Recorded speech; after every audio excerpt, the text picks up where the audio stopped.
күнү көтөрүп сыйлаган урматы менен. Дагы бир чындык окуя, урматтуу мусулман бир тууган, Британияны билесиздер, Англияда. Имам ушундай кооз үгүт насаат кылган даватчы имам экен. Имам дават кылам, үгүт кылам дейт. Мечиттин жанында дейт, баягы акыркы бекет автобустардын конечно эмес экен. Турагы. Бир күн жумага келе жатам дейт. Мамлекеттик машинеге чыктым, автобуста келе жатам дейт. Акын төлөсөм мага дейт 20 цент ашыкча берип кой дейт, сдачаны. Кайтарымда канча ашыкча бериптир? 20 цент ашыкча мага колума түшүп калды дейт. Тыйын да. Дүнүйө. Имам айтат, шайтан басып бербейле кой дейт. Жо, бул ашыкча муну акы кайтар дейт. İçimde deyт. Дагы ичимде шайтан мага баспаса акыл мындай дейт. Чоң Англия деген мамлекет болсо, шу мамлекеттин тынчтыгы үчүн, биримдиги үчүн, ынтымак үчүн сен да кызмат кылып атасың. Берген айлыгы сага жетишпесе, бул мамлекет сага нормаль айлык бербесе, 20 цент менен эмне? Англия байып кетмекпи? А сен да кайтарда дагы төлөйсүң. Дагы бир кайтып кеткенге жетет. Ушундай баспаса болуп баштады дейт. Берсемби, бербесемби? Акырында чечимди бербейин дедим дейт. Чындыгында эле 20 тиын менен дейт, мамлекет өзгөрүп калабы деп.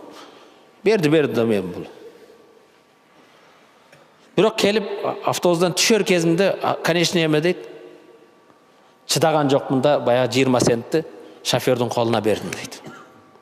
Сен сдачаны бергенде могу ашыкча болуп калды, кайра алгын. Бул сенин акың дедим дейт.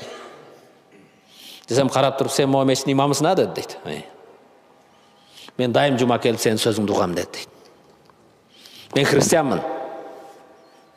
Бирок сенин сөзүңдү уккан сайын исламдын баалуулугун, исламдын тазалыгын, исламдын кандай улуу диндигин угуп келе жатам. Ушул жумага келип ла илаха иллаллах Мухаммадур Расулулла деп иманды кабыл алсам, исламга кирсем деген ниетим бар эле. Карасам, күзгүдө сен чыгып калыпсың. Жок, барбастан мурда имамды сынайынчы деп 20 цент ашыкча бердим эле.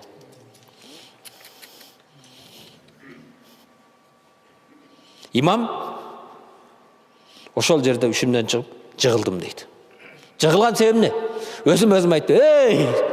20 центке динди сатмаксың. Шайтандын васвасасы менен 20 цент менен бирөөдүн дозоктон кутулуусу да себеп болбой калат элең. Диниңди, исламды 20 цент сата турган сен белең. Бир топко чейин өзүмө келип ыйладым дейт. Урматтуу мусулман бир тууган, менде болгон нерсе сенде болбосун деп имам муну өзү жазып жеткизип атат. Караң, урматтуу мусулман бир тууган. Негизги маселе биздин иманга, исламга эмне экен? Биздин адеп ахлакыбыз, жүрүш турушубуз. Жанагы мен айткан Малайзияга башка ошо мусулмандардын адеп ахлакы менен ислам жетти. Biz bugün inşallah İslam'da, imanda taza olsak, mamilemizde taza olsak, mekenge olgan, aylana çörege olgan kızmatımızda taza olsak, inşallah İslam'ın geleceği öte kenin.